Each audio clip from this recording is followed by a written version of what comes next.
Breaking Brown family. What's going on, everybody? What's going on, everybody in the chat? Marvin, Paula, Orlando, Violet. What's going on, everybody? Listen, I have been thinking, and I have been thinking about something that happened. You know, it was last week's episode. We all kind of, hey, family, what's going on? Good evening. I think we were all talking about something. We were talking about Roseanne. And we're going to get into Roseanne and the browning of America. And I really think that there's something that we haven't, that we've kind of left untouched, that really kind of needs to be touched, that we kind of need to kind of like put our paws on. But before we do any of that, please, especially if you're new here, please like. Even if you're not new here, like. Please subscribe if you are new here. Please subscribe to the channel, unless you are just that turned off by black politics that you like, no, I don't like her or nothing she's talking about. In which case, well, okay, fine. Also if you hit that bell lets everybody, you know, you can get an alarm or a beep or however it does, and I think you can set settings for the notification. So please take care of that. So that if I come on at a different time or whatever, you'll get a notification.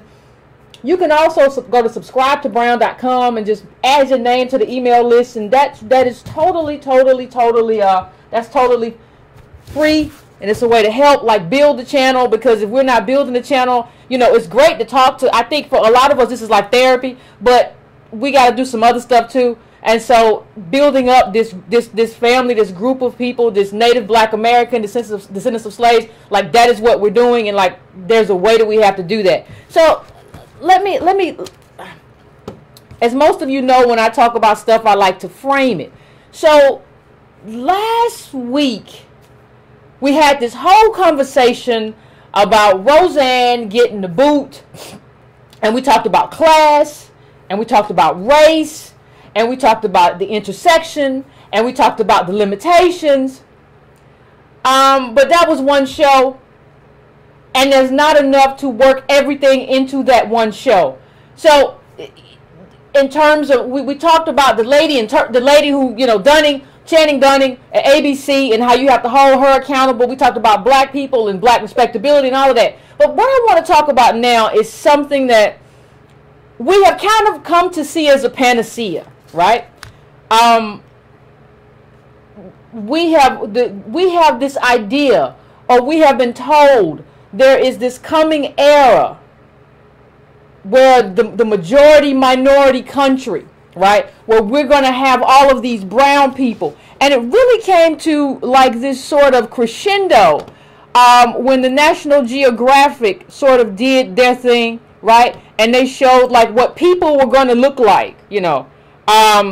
They were going to, in like 2060, America was going to have these, you know, like, I don't know, maybe a little lighter or darker than me and straight hair, but real light eyes. I don't know. Like, we were going to have this hybrid person. And so the assumption has always been that based on this kind of everybody going to be brown. And so, like, that's going to end or fairly or really limit white supremacy in this country, or white domination, or specifically the way Native Black American descendants of slaves are treated in this country. That has kind of been like the panacea. So we have even talked about Trump in the context of this kind of white anxiety around this becoming a majority minority country.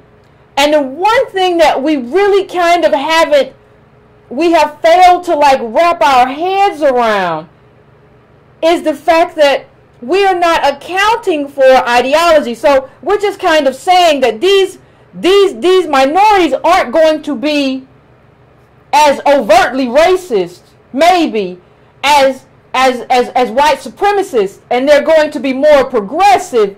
So somehow this is going to be better. And we're talking about it in terms of better for progressive politics.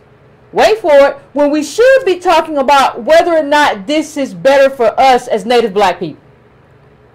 Because what we find is that even if this might be marginally better for the country, it's not necessarily better for us specifically. And we have to start talking. When you talk about solutions, one of the solutions that we have to start talking about us specifically, not just, well, what's greatest for America. Nobody speaks in that way. You have to speak in terms of what's best for your tribe. And you have to say, listen, I am going to do what is best for my tribe. My tribe is this group of people. Everybody else does that already. And you say, well, and to the extent that I can collaborate with you and do something good for my tribe, I'll do it. But I'm not going to do it if it's not beneficial for this group of people that I represent. So that is the context in which I want us to have a conversation about the browning of America. So I want to loop back around, and we're going to Susan Rice.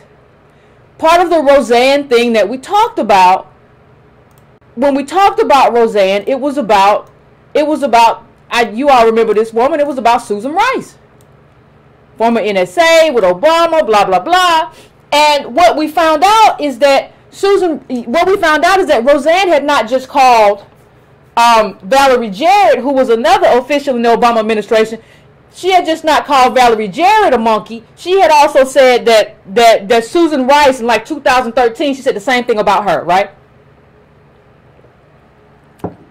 Now that is the context. Now Susan Rice is actually a, you know, when you talk about African American from a very kind of affluent kind of background, similar to Valerie Jarrett. So you're talking about the top like 3 to 4% probably in terms of black wealth these people come from. Now I don't call them elite because there's no elite group. Like there's no black elite. There are like a small group of black functionaries. Those people are not elites. So we're talking about her, and we're talking about how offended we are about what Roseanne said about her in 2013. And we're talking about how offended we are about what was said about Valerie Jarrett. But there's a bigger issue that intersects. There's a bigger issue that intersects in terms of the browning of America and these people.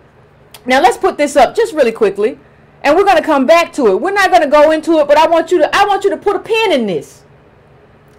This is her son. Susan Rice's son is an outspoken pro-Trump GOP leader at Stanford, right? That's her son. Now, I want you to put a pin in that, and I want you to understand one other thing. We're going to understand one other thing before we move all the way on. From Susan Rice, you have to understand who this is. Susan Rice's family. This is her husband. And these are her kids. That's the boy. The boy is older now. But put a pin in this. We're going to come back to it. I want you just to understand who she is, and we're going to come back to it. So what we're told is that when everybody starts intermarrying and everything, that's going to be better for us. And what you find with Susan Rice is that her policies as like national security, when she was a national security advisor, were like very, very similar to George W. Bush's. So even when you talk about her son being at Stanford and him being not only a Republican but kind of a pro-Trump Republican, what you're talking about really is that there's no way to like misunderstand this, because that apple didn't fall far from the tree. Because Obama himself said, you know, if this was a different time and era, I would be considered a moderate Republican. So that's what Susan Rice is. She's a Republican. So just because her son veered further to the right doesn't really mean all that much. But that's only part of what we really have to address. Listen, there are issues in terms of us unpeeling who that young man became. And we have to also unravel why he became that way.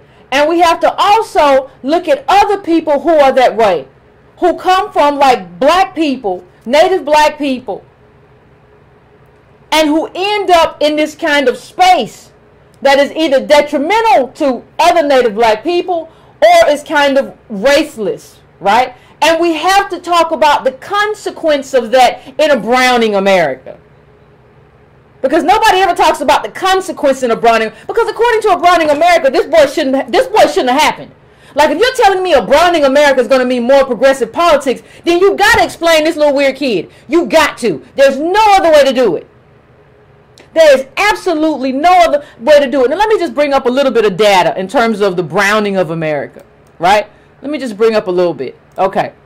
This is from the Pew Research Center, you know, and this says the changing face of America from 2006, from 1965 to 2065. The changing face of America. So you look at the left-hand side and we're looking at actual. And you look at the right-hand side, we're looking at projected. And you're looking at the changes in numbers. And you see like this, you know, you see the smaller number of white people and this growing number of quote-unquote brown people, right? Somebody says swirl world. Yeah, that's what you kind of see, this growing number. But we're not the biggest one. Understand, the number that's growing is Hispanics and then Asians. We're not the biggest group. That's the first thing that we have to understand. And so let me just put up another chart, because we like to talk about data. We don't like to just, a lot of people like to just talk. But this is the second chart. Asians projected to become the largest immigrant group. Now, this was in 2016. That's when this data came out from Pew. This is 2016. So, Asians projected to become largest immigrant group. Now, before 1980, there were mostly, when you look at it, it was mostly us and white people. There were not all this, there were not people of color. It was mostly us and white people. But here's what we have now. Let's look at this. Let's look at this next chart. Diverse groups. Diverse just means brown and women. It's basically now everything except for white men. Now, I want you to understand the consequence of living in a world where it was just us, and it was just mostly us and white people. Because you have to understand there was like an Immigration Act that opened the floodgates for all these other groups. But the floodgates were opened before we were given reparations. The floodgates were opened before there was any action taken to make us whole. The floodgates were opened before we were made right after being taken off the board when wealth was being created. Okay, there's a consequence, though, to bringing in all of these people of color. And it's not just a black and white world anymore. The consequence is that you get Susan Rice's son, who is like this raceless guy, who is projecting to everybody. Listen, he is projecting racelessness. Well, what do you mean, Yvette? Listen, I'll get back to that. I'm going to get back to that. But I want you to understand something.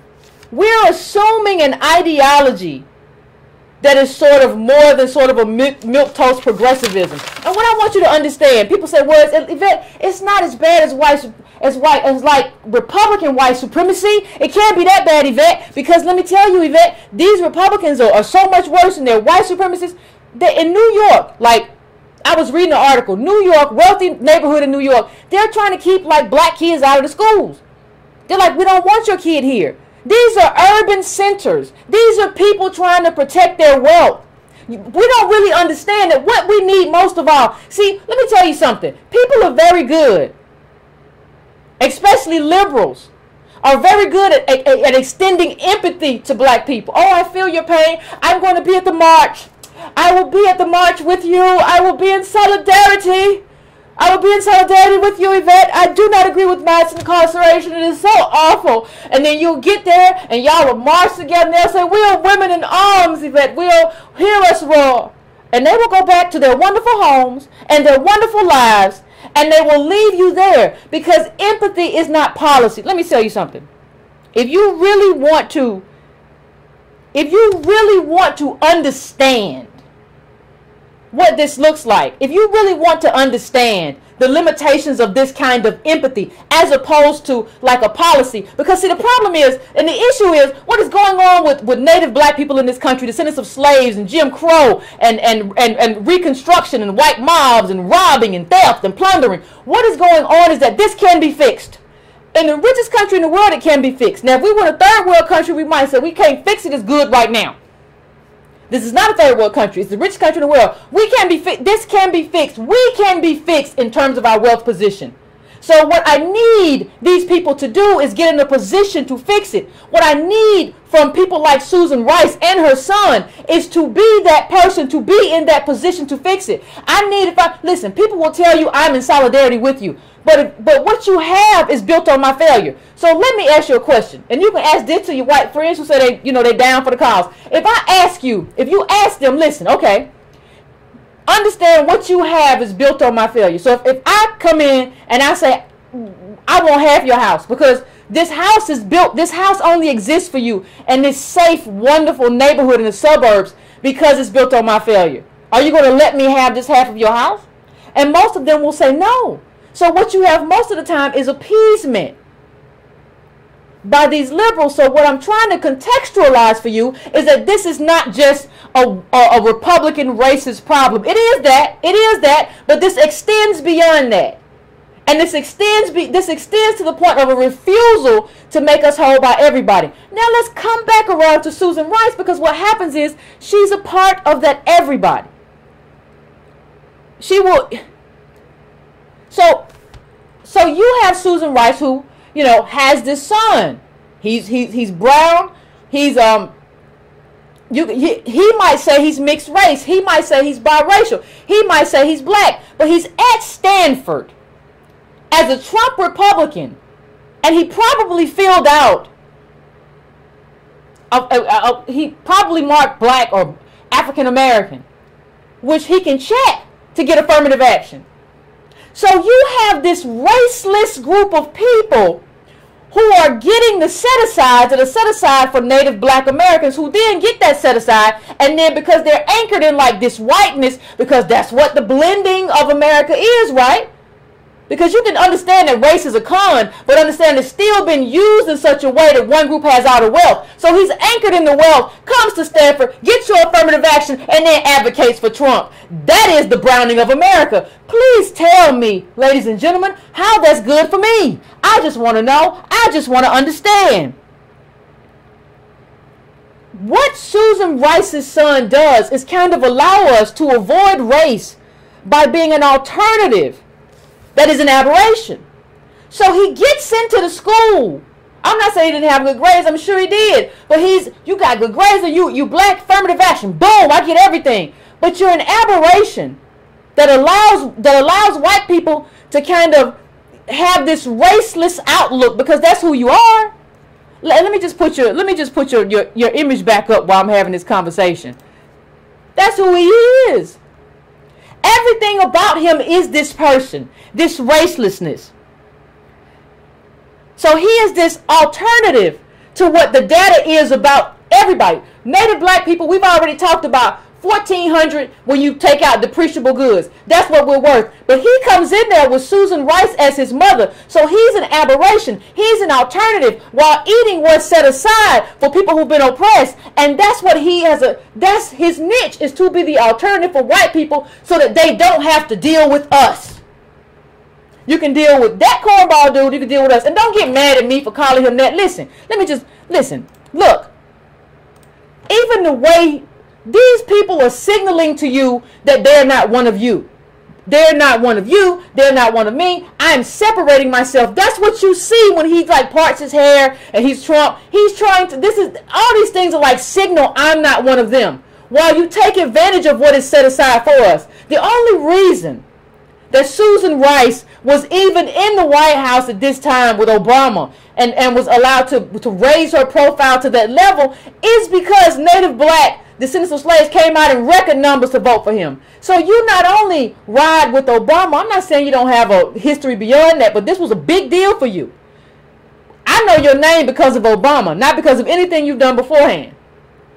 Roseanne Barr probably knows your name because of Obama. So you ride those coattails, which are the coattails of Native black people in terms of how we stood up for Obama and made that possible. And you get there, and this is not only what you do in terms of your role in the administration, but you raise this son who is like not only raceless, but projecting his racelessness with some sort of like aesthetic. And it's not just a one-off. This is not just him. Like, we have this kind of thing, and nobody wants to call it out because everybody wants to say we're all free. Well, if we're all free, then you don't get to elevate yourself with Obama. Just go do something else. You don't get to you don't get to be our representation at Stanford. You don't get, just mark other on your application too, and we'll see how good you are. So, you see, the thing is, because Susan Rice is his mother, see, we need government. The data is clear. But he doesn't need government because Susan Rice is his mom. That's not the case for most of us. We don't have a mom who's been in security, not in SA, in any administration. Like, she's an anomaly. She's an outlier. But he doesn't need to do that kind of advocacy because his mom is Susan Rice. But he is the one who is at Stanford and that white people are going to talk to and that white people are going to use as their alternative and to explain why they know a black person and what they think and what they feel. And so he is that kid, and other black students, native black students especially, we need help, we need government. But you have this guy who's going to get all the attention. See, here's the thing. Part of the main reason that he's getting any attention right now is because Susan Rice is his mom. Like, this guy doesn't, outside of that, you don't get any attention. You haven't done anything to warrant any attention. He gets all this attention because Susan Rice is his mom. Susan Rice is like came, like I said, out of Obama. Obama was built off of black people. He cloaked himself. He wasn't, immersed in blackness. What did we see about the first black woman? Like, Michelle was one of the first black women, if not the only black woman Barack Obama dated. You read the book, what was the long biography that came? I can't remember the name of it right now. But you read the book and you find out that, like, Obama argued with his white girlfriend, and he was like, I gotta marry a black girl. I gotta do politics. Right? So Obama cloaked himself in, like, native blackness and used us as, like, what do you call those? He used us like a little throw rug to walk to where you got to go. And he got there. And then you have Susan Rice who got there because of that. So you can't say that you didn't slide into that door. You used us as the same doormat, but then you create this raceless little kid who goes off to Stanford and he's for Trump. So what you really see is that what you really see when you look at him is this anomaly.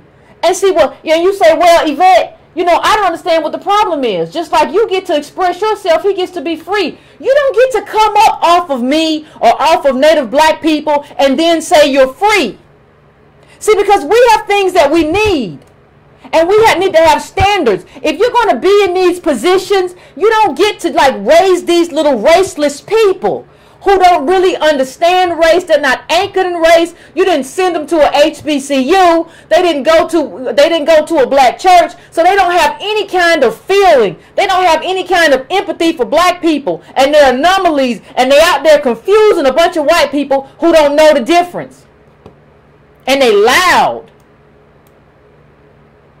This is part of the problem. We don't understand that he is a consequence. This kid is a consequence, and he's a dangerous consequence. He's a problem. And you don't want to call him a problem, but he's not the only one. Because what this whole browning of America does, it erases lineage, and it just makes us all brown. And so let me come to something else. You come to something that Obama said, and let me just bring up the first part of what he said first. And this was Obama, and this was Obama doing an interview. My president was black with Ta-Nehisi Coates, and he said, sometimes, this is Obama talking. He says, sometimes I wonder how much of these debates have to do with the legitimate desire for that history to be recognized. The history of black people is what he's talking about. Native black people, descendants of slaves. Because there is a psychic power to the recognition that is not satisfied with the universal program. It's not satisfied by the Affordable Care Act or an expansion of Pell Grants or an expansion of the Earned Income Credit. These kinds of programs, effective and disproportionately beneficial to black people, though they may be, don't speak to the hurt and sense of injustice. Now notice that Obama said sense of injustice. He didn't say injustice. He said sense of injustice. Please peg that and the duplicity of Obama for where we're headed. Okay? These speak to the hurt and the sense of injustice and the self-doubt that arises out of the fact that African Americans are behind now. And it makes us sometimes feel as if there must be something wrong with us unless we're able to see history and say, it's amazing we got this far with what we went through. Listen, black people, native black people, DOS family, what we went through was not something that we feel. It was not a sense. It was a plundering. And you have a president who doesn't understand, because of that plundering and because America is no longer in incline and building wealth, it is in decline, that you have to make up for that wealth disparity. This is not about a feeling. It's not about any of that. So what you really have with Obama, now understand Obama, he grew up in Hawaii a lot and Indonesia for part of the time, but still understand that Obama has a white parent. This kid has a white parent. And I don't know what role that plays, but I'm telling you, like, you have these people who are anchored in whiteness who don't understand race in America. What we're talking about in terms of being native black descendants of slaves, we don't have a psychic emotional problem. That infantilizes us to a point that is actually quite despicable. What we have is a wealth problem, because every time we tried to create wealth for ourselves, they just knocked us off the board. Imagine playing Monopoly and every time you get a new property, somebody just knocks your house off the board. Oh, I just got it, knock it off the board. I just got 3 properties, knock it off the board. That's what happened to us, right? So while everybody else is playing Monopoly and amassing wealth, we're getting knocked off the board. And then when we come back and say, hey, where's the money? You say, I understand how you feel. And you might feel that way. And I understand it's a psychic burden. And I understand it's emotional. And I understand the emotion of it.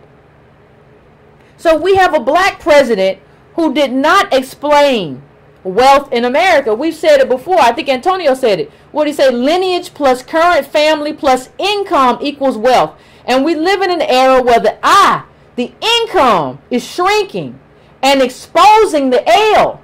It used to be a time your mom and daddy might have made it off the I of income, so they didn't have to look back at what their family were. But now that I is shrinking. Labor is worth close to nothing in terms of what it used to be worth and what it used to buy in this country. So you have to look at lineage. Remember the study I put out. If you get the Breaking Brown newsletter, you know I put in there that I think it's a University of Michigan study about grandparents and the importance of grandparents. And grandparents, that they define your wealth position. Were you tied back to white people during the New Deal era? If not, you got a problem. We got a problem. And that's not anything about any kind of emotion. It's not about that. So let me just finish this last part. This is Obama as well. So in part, I think the argument sometimes that I've had with folks who are much more interested in sort of a race-specific program is less an argument about what is practically achievable, and sometimes maybe more an argument about we want society to see what's happened to us. Listen, there is nothing that we're going through that is about wanting society to see what has happened to us. We want you to... Nobody wants that as some type of cathartic, emotional moment. We want that because hopefully, if we want it, I don't know that we want that at all. But I think to the extent we want it, we want you to understand the impact so that you're willing to do something about it. But you had a president who was anchored in his whiteness. His grandmama left like $400,000 for him, and she was a banker. He went to private schools. So you call this guy the first black president, but he didn't understand what it meant to be native black American DOS in this country. That is the limitation of the browning of America. And so if you think browning of America is going to be beneficial, I think not. Because this is the last quote. This is Obama again. This is very, very, very, very, very telling. So the bottom line is that it's hard to find a model. Let me see if I can make it a little bit bigger for you. Hold on. So the bottom line is that it's hard to find a model in which you can practically administer and sustain political support for those kinds of efforts. And what makes America complicated as well is the degree to which this is not just a black-white society, and it is becoming less so every year. So how do Latinos feel if there's a big investment just in African American community, and they're looking around and saying we're poor as well? What kind of help are we getting? Or Asian Americans who say, look, I'm first-generation immigrant, and clearly I didn't have anything to do with any of this taking place. And now you start calibrating. Now, before I go on, if you all want to read this for yourselves, this last part was in this article. The first one was "My President Was Black" by Ta-Nehisi Coates. The second one was part of a series, "Better is Good: Obama on Reparations, Civil Rights, and the Art of the Possible." So if you want to take a look at those for yourself, check those articles out and check those quotes out. But he doesn't see. This is what a raceless America leads to. You have people who come over here and who say, because I come over here, I didn't have anything to do with it, that native black people shouldn't get reparations. Well, then you can go home, because nobody dragged you over here. But we got dragged over here and used to build the richest country in the world and build, in large part, the global economy to a certain extent. And like, this country owes us. So if you want to pay for that in terms of your own taxes, you can. But if you don't want to, like, we got a plane, we got a boat, we got all kind of modes of transportation you can use. You don't get to tell me that because you didn't do it. See, because even when you look at the Holocaust and other people who've gotten reparations, it's always been what is right and what is just. It's not about who did what where.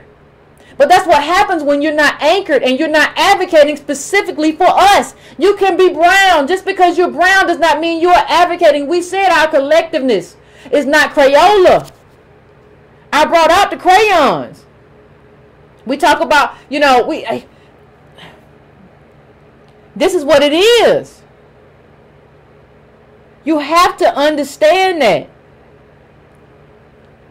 We can't do this anymore. And you have to understand, if you're a dreamer, you have to understand that you didn't build this country. And don't point out to me anomalies about this Mexican or the Chinese building the railroads. I'm talking about this specific group. And there's only one group that has been systematically, sustainably had the boot on our necks the entire time we're here. There's never been a time in this country where this country has let up on us and left us alone to do something and build and given us money and said you can flourish. You talk about Reconstruction, you want to talk about the black codes, you can talk about all of that. It has been a sustained and weaponized in the most powerful country in the world, putting us and maintaining us on the bottom. That did not happen to you. And you don't get to be a new immigrant and come here and act like it did. But see, all of that stuff is part of what happens in this kind of raceless construct where everybody's just brown. Because what Obama's basically saying is that these other people don't owe you nothing. Now think about that. The man that you love, the first black president, was basically the one saying these people don't owe you nothing. And that's what the browning of America looks like. If you want to see another example, let me just give you another example. Please, I just love all the examples. We always talk about, let me see if I can find it, how the browning, and if we had more CEOs who were brown. Well, you got a lot of Indian-born CEOs who are, what the CNN say, taking the U.S. by storms. Right? Now, how does reparations make them feel? Because Obama said a lot about how it makes us feel and the emotion. Nobody's talking about new immigrants and how anything makes them feel. Like we have them. Now, wait a minute. Y'all, America, you had 400 years to make us CEO and take the country by storm, but you made us the garbage disposal. But now you have other people coming over here doing it big and getting those opportunities. And you might say, well, Yvette, I'm sure those opportunities are good for other people of color because those Indian-born CEOs are people of color just like us, and I'm sure that we get opportunity as well. Well, no, you lie, because this is what it looks like for us. Analysis, blacks largely left out of high-paying jobs. right? And that's even worse for tech jobs. Like there's another USA Today article, I thought I brought it, must not have, which shows that blacks and even Latinos are left out of Silicon Valley jobs, right? Left out of tech jobs. So you have a bunch of brown CEOs, but they're not pulling us up to the top. They're not looking out to try to hire DOS. They don't care. They don't care what happens here. Their job is a job. And the best way to see that, how many of you all saw this a few days ago? Google CEO to meet with on Black Lives Matter, but that didn't happen. Right? At first it didn't happen. See, the thing is, if I get struck down right here while I'm on YouTube, ain't nothing you can do. We don't have any leaders. We don't have anybody to get in those rooms and make change happen. Just because they're people of color doesn't mean anything. The browning of America doesn't mean anything. When Obama says to you, he's concerned about how these new immigrants feel, what he's basically saying is that you didn't build this country, these new immigrants did. And like we don't know enough, or we don't stand up for ourselves enough to say, no, you need to pump the brakes. The history is clear. We have books on this. We have canons on this about how valuable the slaves were, how valuable their labor was, and how they built the richest country in the world. We're very clear on that.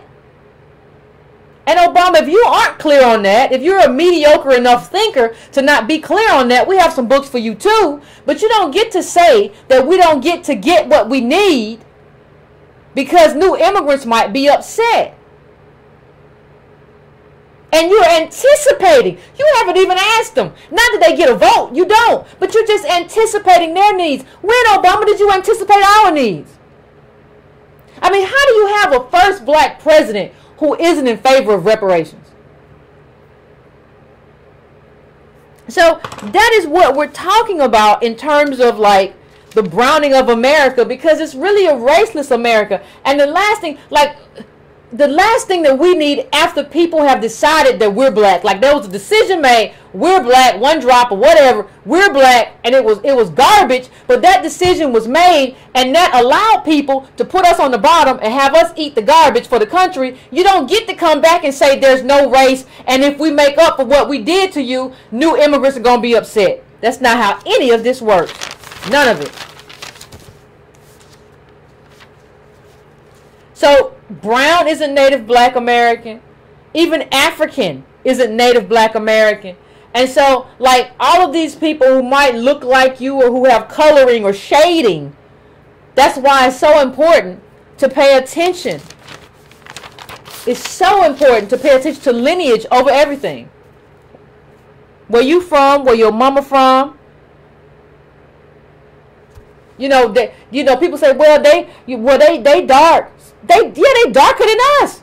But I'm native black. I meet Indians who are 10 times darker than me, but they're not me. And they don't have the history, and they don't have the lineage. They don't have a sharecropper mama and two black parents. They don't have the consequence of what came from that. This is not about shading.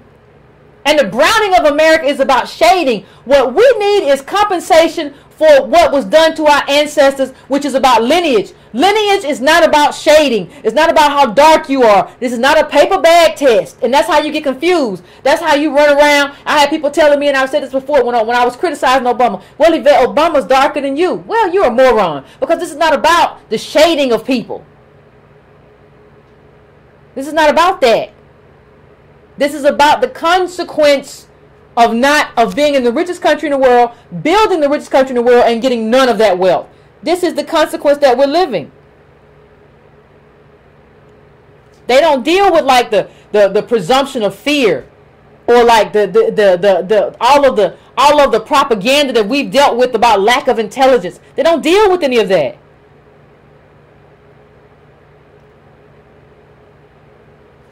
Come on. Come on. And so we have all these people. Meghan Markle's in there.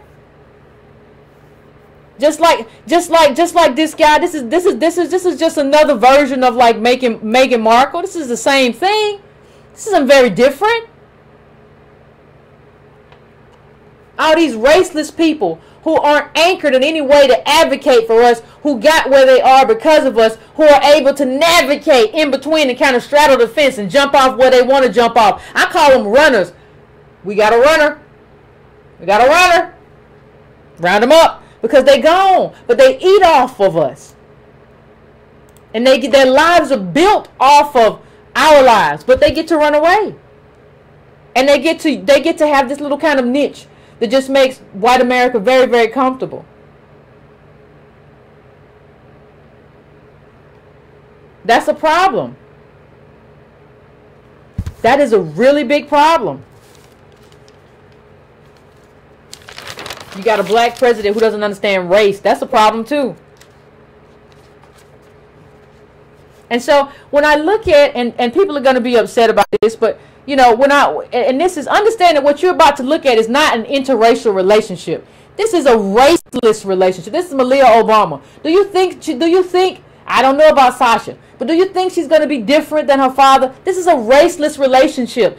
If her father didn't understand race in America, who her life is built on the fact that black people supported him and accepted Obama in as a black man, a native black man, when he was anything but. He had to learn his native blackness. He performed blackness, but he wasn't that. And so you have her out here now. Do you think she is going to be an advocate for us? No, she is not. None of these people are. And the same thing, absolute same thing goes for a lot of other people.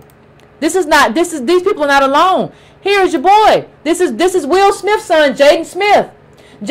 What's his name, Jaden? Yeah, Jaden. He will tell you, like, if you tell him, like, you need to represent black people. You know, we supported your father, and we supported the Fresh Prince of Bel-Air because it was a black positive show, and we supported when he was doing the shows with Martin Lawrence, Bad Boy, we supported because of and he'll tell you, no, I don't want to do race anymore. I want to be free.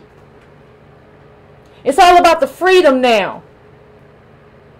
What he's telling you is that, yeah, I got here and I'm very inconsequential in terms of who I am, and I'm not the most talented person, but what I'm going to do and who I'm going to be in this arena is going to be because of my racelessness, not because of my race. Let me say that one more time. What he's going to be is because of his racelessness, not because of his race. So he will get in that position.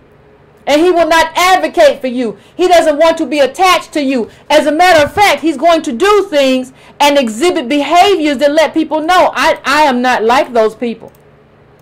Those people are not my people. And that's what's going to happen. I'm trying to see if I got the other one. So I think that's what, you know, we have to understand the consequence of what we're creating. From Jaden Smith to Meghan Markle to Susan Rice's son. Do y'all remember your boy Kanye? I don't know if everybody remembers. Like everybody remembers him on TMZ. Everybody remembers that, right?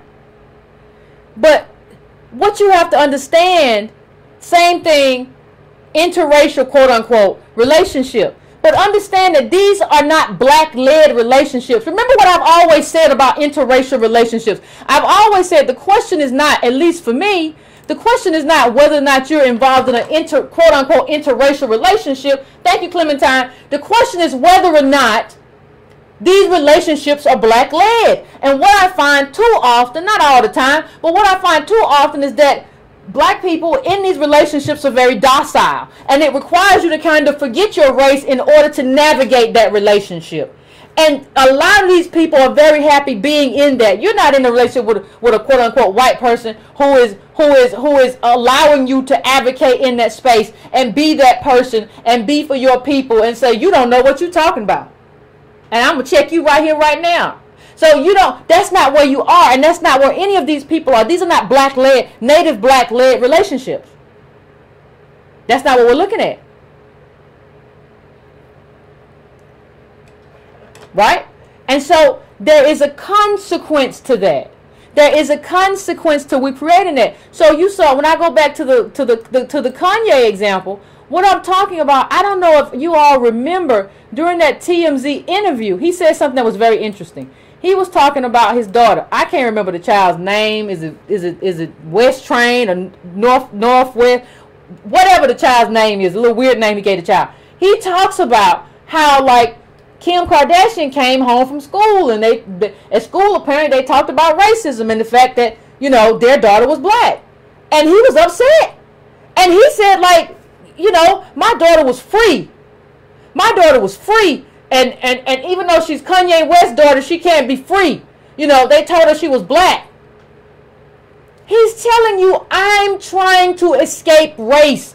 And I thought, being who I am, I thought I had bought my way into a place where I could escape race. I thought by being Kanye West, I could have escaped race. And then my daughter gets to school and they give her race and I want to be free. And when people say they want to be free, what they're really saying is I want to be free of my blackness, even though black people built them. And we don't demand of them any kind of responsibility to us. If you're going to be there and be this kind of this person that we built and be our representation to the world, you have a responsibility. And if you don't want to do it, you can leave. Because if you want to be built by other group, you came out here talking about all this stuff, you were singing soulful and you loved your black mama and all this stuff, and now you want to be raceless. Well, go away. Go make rock music or go make something else. You don't like, but you already have gotten there. You like, that's what they do. We have to stop allowing people to use us as like doormats. And then they pick up the doormat and say, well, I'm here now. All right. You leaving? You can't stay here. And so Kanye, that whole interview, and you can go back and rewatch it, is him being upset that people kind of still see him as black and connect to black people. Well, yeah, I guess I'm that, but I'm so much more. And I don't understand. I don't understand why you don't see me as something disconnected from all of that other stuff. Like, why you won't let me be? You have a responsibility. We built you. And if you don't want to be in that space, I don't think we understand how much we need that. We need that. Like, we have to have somebody in these spaces talking for us and advocating for us. We need that. I don't need no free people in that space. Anybody can be free in that space and just say, I'm a free human. That's not what I need in that space. I need an advocate in that space. And please, ladies and gentlemen, native black people, if you don't want to do that once you get there, just don't apply for the position. And you know how you don't apply for the position then? Just tell us early on. Tell us from day one, I'm not about all that black stuff. I consider myself raceless. Tell us that your first album. Then we won't build you. And we won't have any expectation.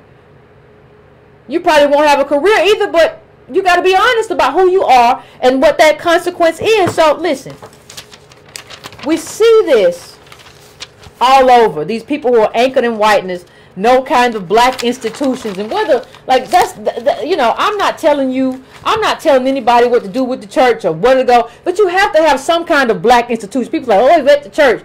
You got to have a black institutions that you can anchor somebody in, because these people get out here and they just be wild. You know, Kanye a few years ago was talking about Jesus walk, and now he said I thought about killing you or something on this. Come on now, like I'm telling you, you have to be anchored in something. And these people aren't anchored in black institutions. You could at least send your kid to a HBCU, because I don't know what this stuff is y'all doing. And remember when he was on TMC too? He was talking and he came in. There was the black guy, the light skinned black guy with the dreads or whatever. He told a guy, he said, I just want to talk to Harvey. Now you black and he black, he got dreads and he's doing an interview with Harvey. I don't want to talk to both. I just want to talk to Harvey. You see how these people, they don't even have any like idea, like maybe this guy eventually is going to do his own show and this is going to be big, and you just nixed him out because you're raceless and you don't have any connection, or you don't feel like you have any obligation when there's another black person around in the room, right? Like you don't have any kinship.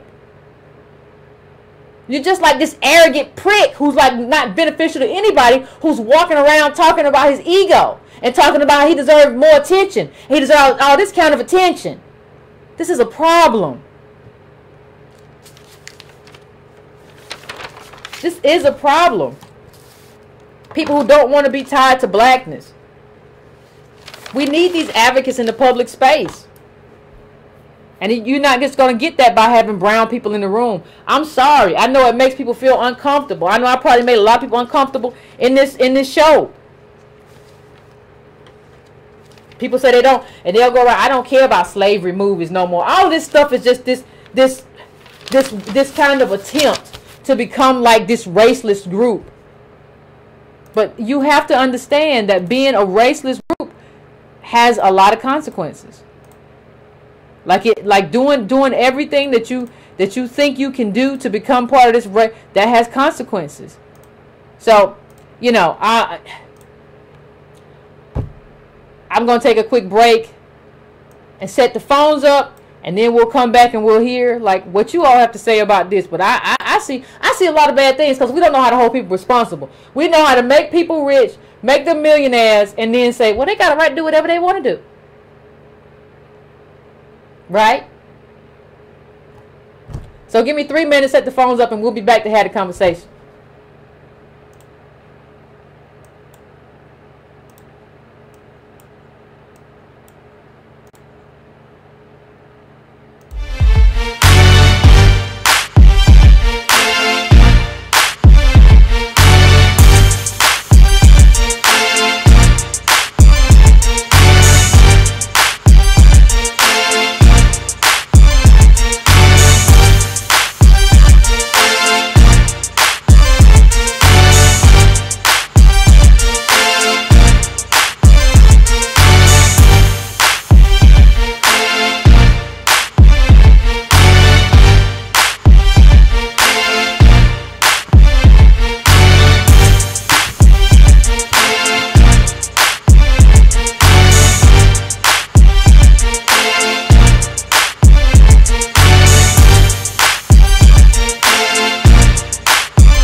Fam, for those who do not remember, for those who do not recall, for those who are new to the Breaking Brown family, all of that, please, please, please, please, please, please, please, Breaking Brown family, keep it concise.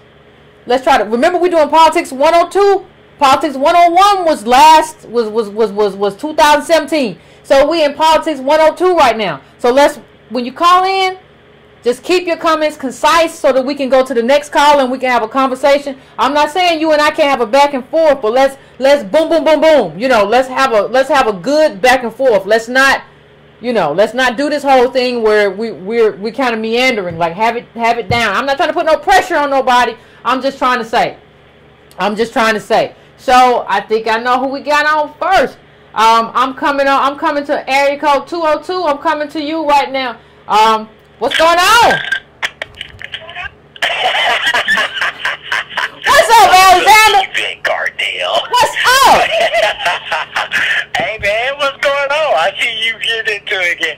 Hey, I bring greetings to you from Canada. We just got back from Canada. And I'm happy to report that racism is alive and well north of the border. They up there, they killing Negroes up there. No, they ain't. No, a black Somali man is a black. I thought all people. Police. I thought all people ran to Canada to get away. Then I went home. Huh? I said I thought our people ran to Canada to get away. Yeah, man. I was looking at it. You know, a Somali man got killed by the police, and then I went home and they had breaking news, and the Canadian Minister of Immigration, Refugees, and Citizenship is a Somali black man. Black faces in high places, baby. They got the brown in Canada going up there. Negroes get their power. They ain't selling out Negroes, man. Selling out left and right. Selling out cheap.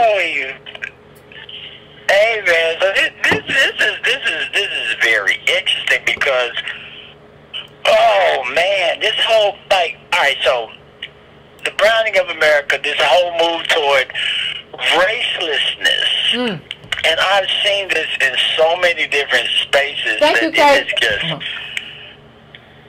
everybody's trying to escape, Yvette, but let's think about this on a human level. Okay. Let's think about this on a human level.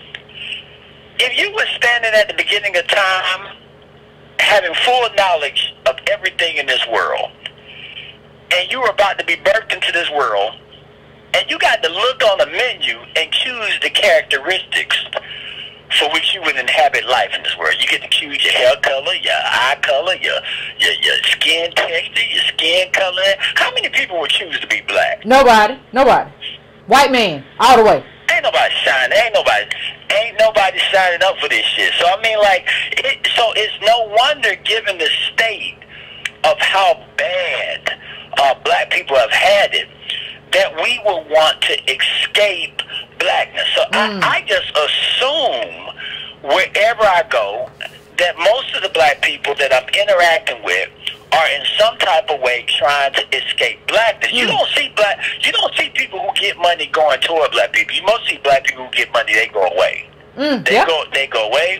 They move to the suburbs. They get, Robin Harris said, yeah, nigga, I get money. I'm gonna change. I'm gonna move my address. I'm gonna change the number. I'm gonna become, everything other than what, I was born into this world to be. So I don't know if you can ever solve that. Like I expect black people to try to escape blackness, and I expect raceless people, or the people who peddle that stuff, to make sure that they disassociate with us. Yeah. And I don't know if there's any solution to that. Well, no, I think let me just say this, Alexander. I think there's no solution because we don't implement a solution, right? The thing is, we don't raise up in offensiveness when somebody, it's one thing if you, I understand that you can't live in the ghetto and you got money. They're going to break in your house. They're going to kidnap your grandmama. All kind of stuff going to happen. I understand that you can't do that. But what I'm saying is, what we cannot accept, however, I don't care how they feel. I don't care how nobody feel. I'm not going to let you run. You don't get to run. You got enough with the money you got, and you got to move away, that's fine. But you don't get to, not be our advocate anymore. You don't get to be Kanye and not have the information and try to use right-wing politics to elevate yourself after everything we've given you. Now, I don't say you can live in Calabasas if you want to, but you don't get to, have that point of view and advocate in a way that endangers, Kanye endangered black people by normalizing this BS that he normalized. You don't get to, but we always give everybody, well, he got a right to his opinion. No, you don't. You don't have a right to be a moron. You don't have a right to be a, what you call them people that you don't have a right to be a turncoat. We should turn on our turncoats. We should turn on our traitors. But that's my But opinion. I'm aggressive. do you think they know that they're doing that? Do you think, because think about it, if everything in this society if it's aspirational to escape blackness and achieve whiteness, does one actually know and understand everything you're saying? But you know me. Like think about this. So like think about this. So I was, while we were on the trip, we stopped through Dresden, Canada, and Dresden, Canada is the home. You heard of Uncle Tom's Cabin, right? Uncle Tom's Cabin. We think of Uncle Tom as a bad thing, but actually it was the name given to Josiah Henson, who was a black man who escaped slavery and went to one of the last stops on the Underground Railroad in Canada. He gets there, 200 acres. He sets up shop.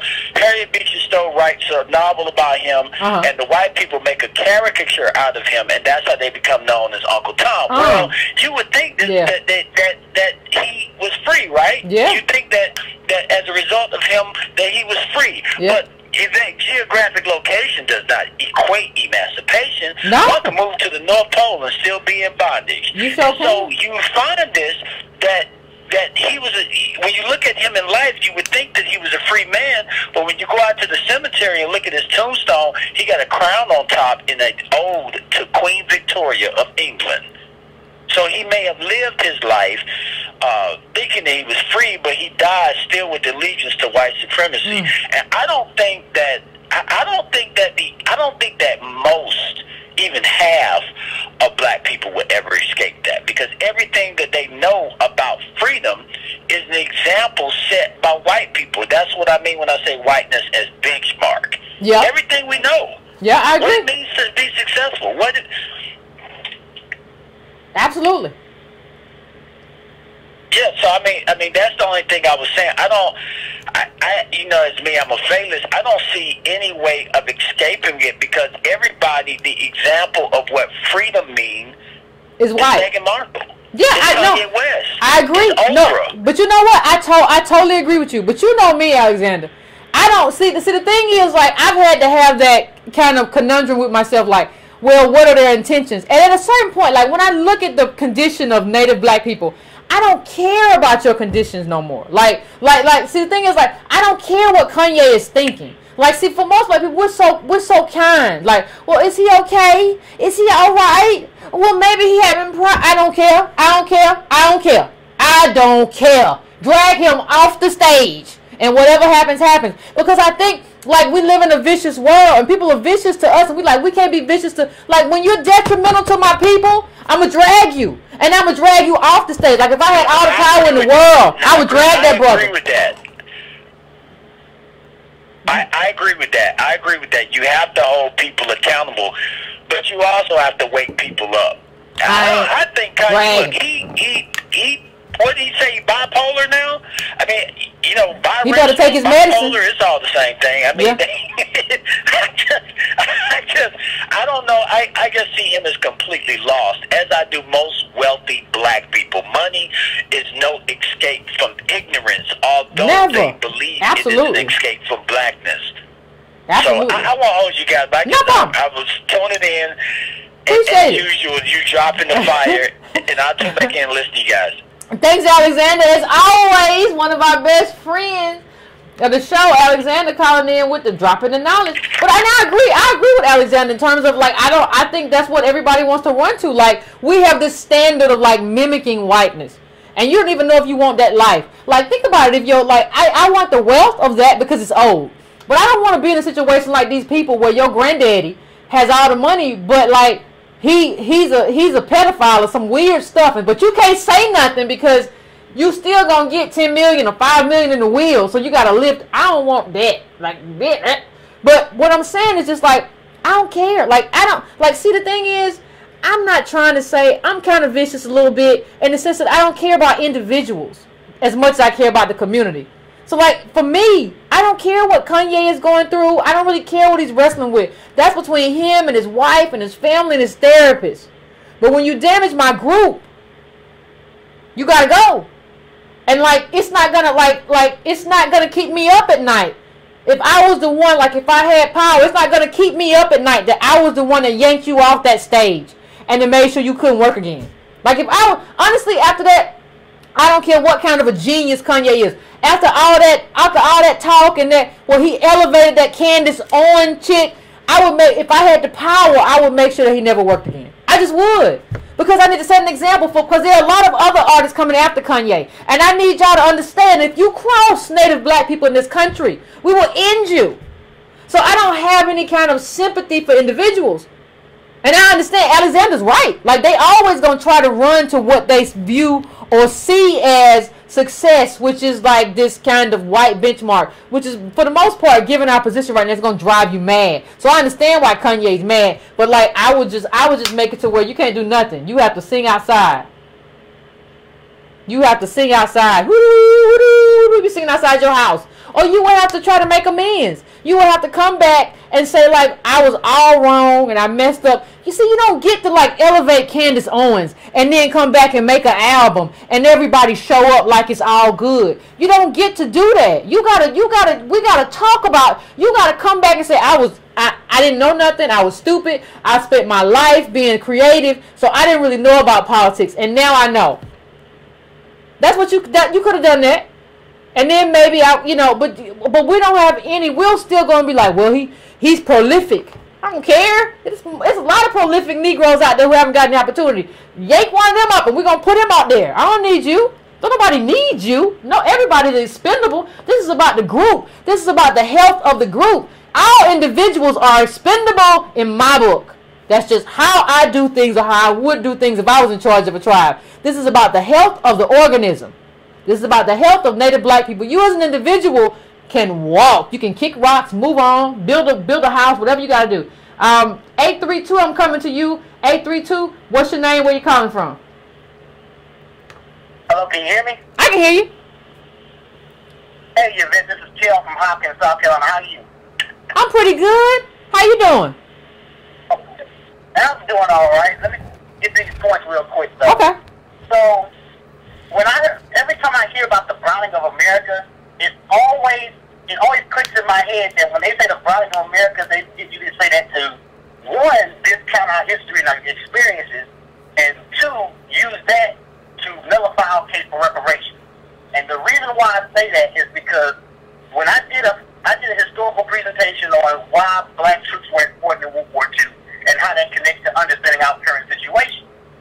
After I did the presentation, almost immediately, some white lady came up and stood up and said, "Why are you preaching this segregation stuff? Can't we all be one people?"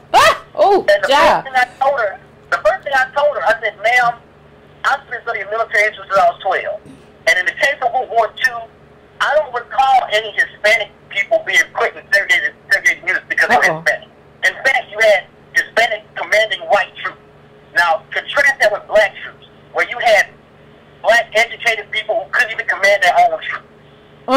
And the reason why I brought that up is to say that with our history, it's significant to really understanding what we're going through now, but because of, shall we say, the browning of this country, they say, well, y'all, we're all brown now, so that history in the past, it doesn't matter. So your poverty and you're the reason why you're poor, it doesn't matter no more. It's all about us now. But that's all I want to say. I'll see y'all later. No, thank you, Carla. I appreciate you. I do appreciate you. Yeah, that's how they do. If you don't, and if you don't know, like, it's easy, like, to have somebody like that pop up, and you'll be like, well, I don't know why I am in favor of segregation. I don't know. Well, maybe we all need to be one. That's a con. And before I forget, everybody, before I forget, I will be in Louisville, and check my Twitter timeline. We're gonna do the West. We're gonna do the forum in Louisville. I'll be in Kentucky. I got to get up very early in the morning. Antonio and I will both be there. So if you're in Louisville, check my timeline. It's about 3 or 4 days ago for all the information. But while I'm thinking about it, I have it written down here. If you're in Kentucky, if you're in Louisville, come. Let's have a conversation, and we're gonna do the work. So let me go to the next caller. 773. What's your name? Where you calling from? Hey, John, Yvette from Chicago. What's up? Hey, Yvette, John from Chicago. What's on your mind? Not much. Just listening. And they are trying through our own group to send us the way of the dodo bird. Trying to get rid of us. And if we don't get our politics together, yeah, it's gonna be over. ASAP. It's over. Yeah, it's over. If we don't get our politics together, it's over. And cut the tongue out of these heathens, man, because they blowing it. You don't get the right to ride on our coattails to make your thing and then get in a position where you could speak up and turn into a punk. Yeah. The article that, the thing about these relationships, these guys or these women become toothless tigers. Yeah, they do. Yeah, I mean, they because they're trying to appease their mates as opposed to speaking what they really feel. I know they know what's happening with us as a people. You cannot sit here and say that they don't. And we need to stop, as I heard, catering for them. It's no excuse for what it is that's happening because man, we're going to wind up completely done away with as a group. And I love the way you say it is about the group. I have this undying love for my people. I do anything for my people. I do what I have to do. But damn, man, I'm just one person. Yeah. And I appreciate the Breaking Brown family because this is practically the only forum that we have. Now you and Tone talk, and that was Solidarity, and the man not that interview you did with Tommy Curry. Yeah, was one of the most powerful interviews that you ever did. Thank you. To me, but we are going to go the way of the dodo bird, and you know, dodo bird no longer exists. With all this colorless, they finished. Yeah. And the way that you pointed out that article with Barack Obama and the things that he said, Jesse Jackson tried to point it out in that open mic. Yeah, he did. And everybody got upset with him, but he started to see what this man was doing. And that's why Reverend Jackson got shut out too. That's why he got shut out. That's why he never got invited to the White House. I'm talking about it. Yep. You know, and all of a sudden, these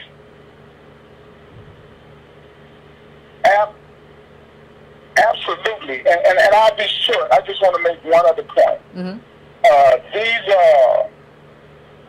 These entertainers, these raceless, supposedly people, we need to hold them as you. I mean, how is it that you don't build yourself on our coattail? How is it that an Hispanic who just got here, all of a sudden don't say, "Hey, what happened to you? What you got a problem with your government and your country? Not here in America. Yeah, we have this claim against the United States of America. Yep. And the shame is that is we got people in Congress, we got people with access to the White House, we got people, and none of them are talking about this. And that's what's so sad about it. Yeah, that should be the only thing we talk about. You're a boss, man. Damn, you do. And I love you to life, man. Thank you. I appreciate Keep doing that. what you're doing, and I want to continue supporting you. I appreciate it, bro. I mean, I appreciate it. I appreciate everybody who shows up. Forget everything else. Everybody, because the one thing I understand that y'all could be somewhere else. You could be somewhere watching Netflix or watching TV or watching cable or hugged up with your significant other or your dog. So I appreciate, or your cat or whatever you got. I appreciate everybody showing up. Like, that's love to me. Speaking of love, I'm not sure. There might not be a show on Wednesday. I'm gonna be in Louisville from tomorrow until Thursday. If Antonio and I can rig something up, then we might have a show, but I'm not sure yet.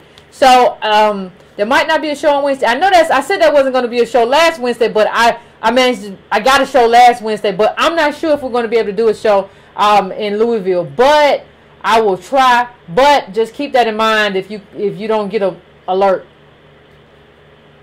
Sorry, fam. I'm going to the next call. I am going to 504. 504, what is your name and where you calling from? Hey, Yvette. What's going on? I am Tony calling out of New Orleans. Oh, what's going on, New Orleans? Yes. Well, I want to talk about something not from New Orleans. This is one of the examples I wanted to use about, you know what I'm saying, how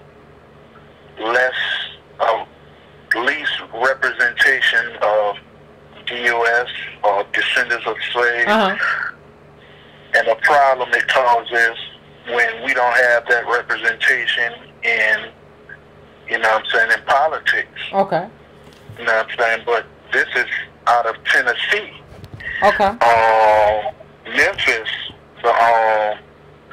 where if you remember these everybody was praising these black brothers for buying something like a park. What were they buying? And they bought a what? Some type of park. They bought a park.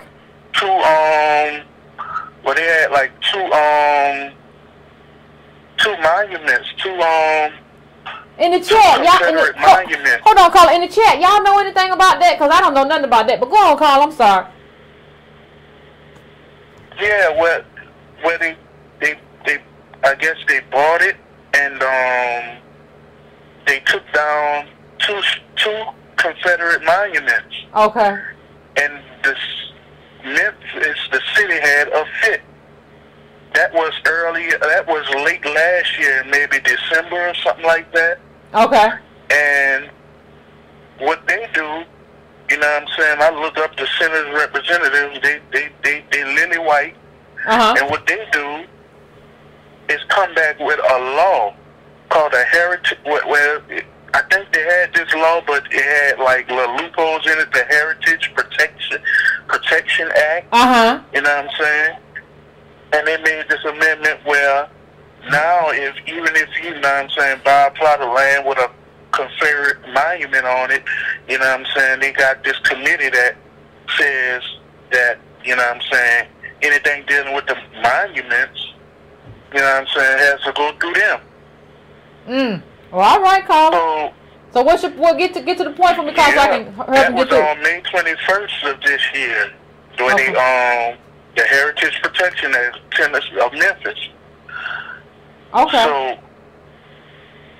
yeah, I mean, like, so when you talk about this guy, these racially ambiguous people, like, who, the son of this woman who worked with Obama. Okay. Like, we don't need people like him in, you know what I'm saying? No, I agree. In positions where, you know what I'm saying, we have to have, you know what I'm saying, somebody making decisions when it comes to, you know what I'm saying, representing black people. I agree, Carl. I gotta let you go because I gotta move on. But I appreciate you. Like, we don't need that. We don't need these kind of raceless people, because what you're really saying is that, like, this is our country too. I'm sure y'all were born into this country, as was I. So we need advocates. So when this happens, we need people who advocate on our behalf. And I don't know why I really need you here, or why I want to claim you or kind of be proud of you or support you if you're not willing to be my advocate. I don't think Native black people understand. You don't get to be free.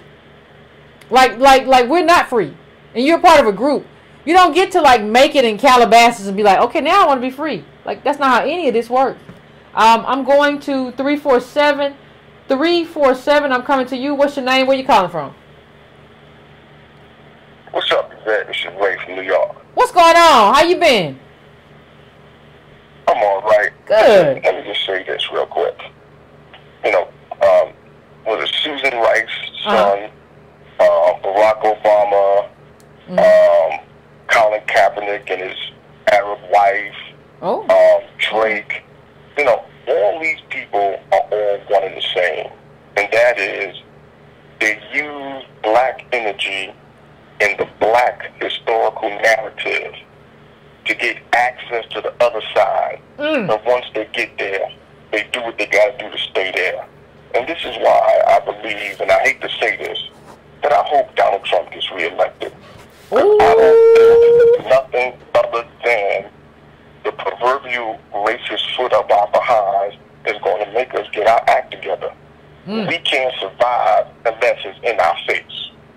And that's all I got to say. Oh, bro, thank you. I appreciate you. I mean, I listen. Like the Trump tax cuts, all of that's gonna hit black people so hard. And the thing is, like, so many of us aren't paying attention to politics. We don't even understand that it's gonna hit us hard. And like I put on my Twitter too, he mentioned Drake. I put it on my Twitter. Like, I don't get involved in hip hop. For you, that's not my thing. But, like, how do you not understand that the thing that Pusha T is talking about is just like, that's just who Drake is. He's always been kind of performing blackness. This is a guy, like, who's rooted in terms of his whiteness and Jewishness in Canada. And he was a child actor, and he's still acting. Right? Like, I don't understand, like, how you think this person is authentic. So it's kind of amazing to me how we're all in this position to where we can't see ourselves. And we can't really assess people and kind of determine that, okay, this person's not us, there's something else. Doesn't make them bad, doesn't make them wrong. It's almost as like, you know, I'm gonna bring this up really quickly. But where's it at? You know, remember the author, Lord have mercy, Adichie, that's her last name? Because I have a very American mouth. Where my tongue can't pronounce half of the stuff, and that's my fault, that's my problem, that's my Americanness.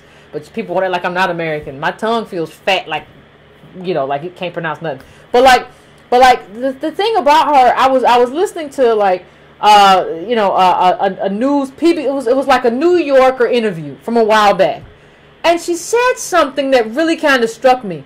She talked about the moment, and this is an African. Y'all be wanting to go back to the motherland and all this kind of weird stuff. So she talked about the moment that she realized that she was black. And she said, I realized that I was black in Yale.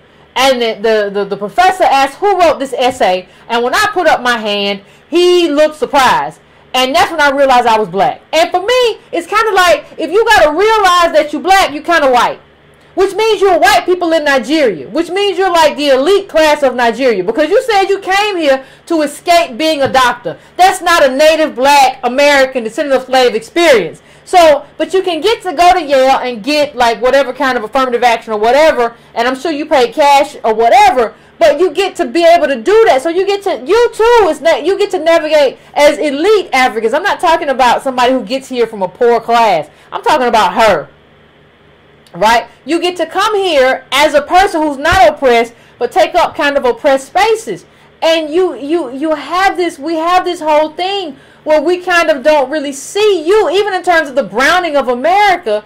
We don't really see you. And I said to somebody earlier, I think I said on my Facebook page, like, elite Africans talking about when they discovered they were black. It's kind of like the coming out of, you know, for I think LGBT move over. This is the new coming out where elite Africans talk about when they found out they was black.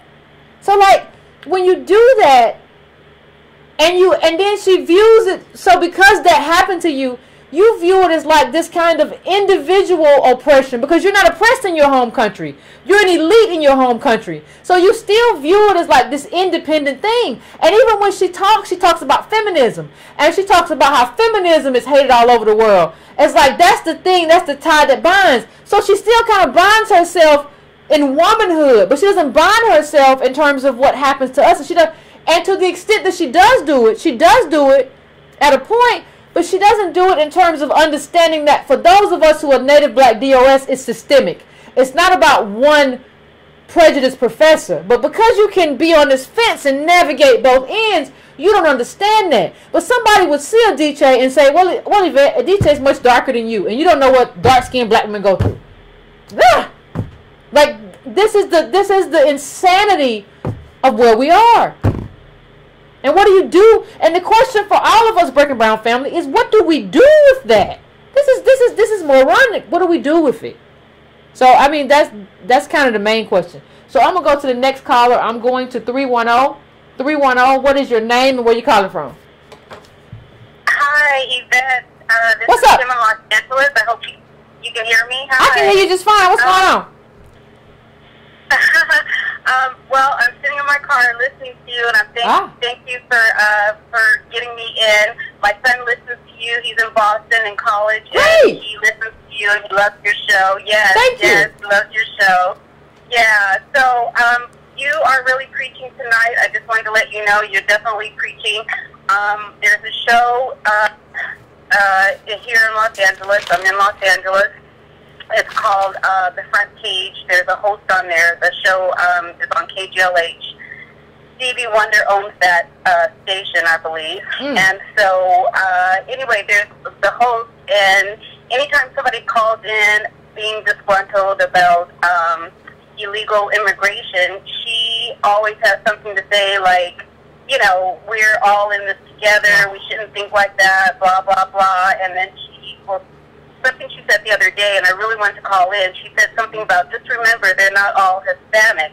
Some of them look like you. They're like Ethiopian or African. And I really wanted to call in because I was so insulted by that, because you're right. We're not all the same. Just because we have the kinky hair and we have the dark skin, we're not all the same. I really wanted to call in. I have a lot of African friends, and they're like, you know, they want to go, after they work here, they want to go home to retire. So it's kind of like, you know, they have the best of both worlds. Yep. So it's maddening. We're not all the same. We need to be, and you're right, we need to call out these celebrities. We need to, just like you're doing, we need to call out. You have such a point when you say we help to make them, and then they kind of just like toss us aside, you know? Yeah. But I have to say, and you might argue with me, I have to put Byron Allen in that group. I have to put Byron Allen in that group because I'm from LA, and he is,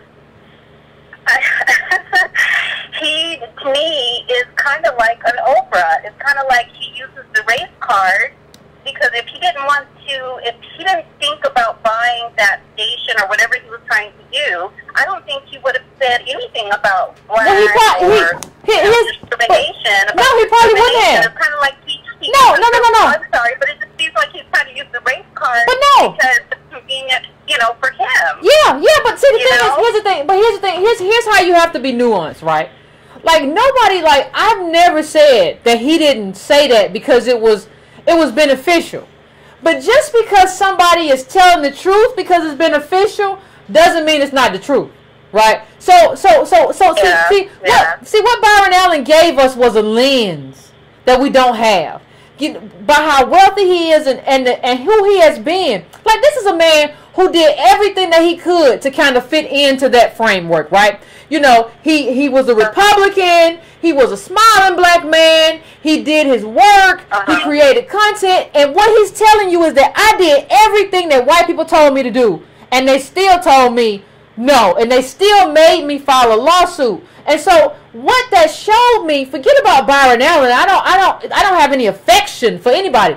But what this told me, like what I wanted to get people to see, is not about Byron as an individual, like who he is as an individual. I wanted you to look through the lens of what he was telling you to understand white supremacy and how they dominate regardless of what you do. You can be Byron Allen, you can be a Republican, you can marry a white woman, and they still gonna bring the hammer down. That was. And his court case, and the court case that he had was very important. I think if that court case had went all the way through, it would have been very important in terms of black media. So, like, that's the lens through which I tried to understand Byron Allen, not as an individual in terms of his own moral code, but in terms of what he was showing us. I've never heard anybody call it like economic genocide. That's what he did, and like he was right, and regardless of why he was saying it, he had a lens through which we could understand it. And nobody who'd had the kind of access that he said he'd had ever said that. Yeah. So you have him saying it for reasons that, you know, might not be the purest, but that don't mean that it's a lie. I see what you're saying. I see what you're saying. Well, okay, I get that. Well, just two quickly points. One, election is tomorrow, and I just have to say, I'm kind of like what that guy said, that he was going to vote for Trump. I didn't vote for Trump, but I seriously considered it because I was so tired of this illegal immigration, because, in California it really sucks. So I have to say that, I was almost with that guy, but I ended up in the end not voting. But I have to say, everybody keeps talking about stay woke. I say wake up, because if we're still blindly voting democratically, we're asleep. So I say wake up. I look at some of the politicians' profiles, the black ones. All they are saying is DACA, DACA, DACA, illegal immigration. But if you look at some of the other politicians, I'm talking about like the local politicians and of other races, they're not saying anything about our issues. But it's funny, when you look on the black politicians' profiles, they're all talking about illegal immigration and protecting DACA. So it's like, you see what I'm saying? So it just pisses me off. So anyway, I just wanted to throw that out there for the listeners that, you're right. We need to hold everybody accountable, the black politicians as well as the celebrities, because they're throwing us under the bus. They're taking advantage of us, and I don't like that.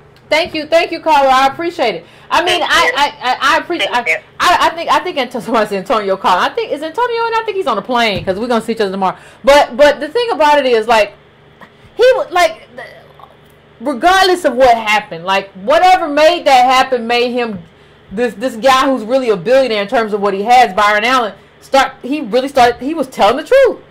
He told the truth about Al Sharpton and the chicken dinner and the Comcast.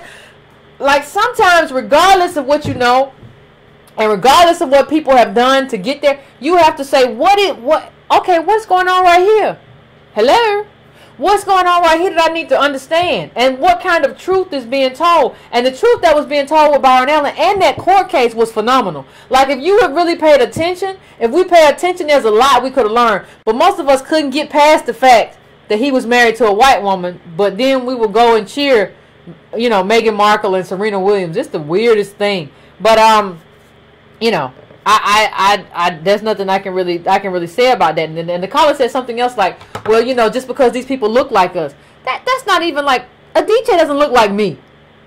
And there's a lot of native black people that she doesn't look like. There are a lot of native black people that she does look like. Let's stop saying this thing like because people necessarily look like us.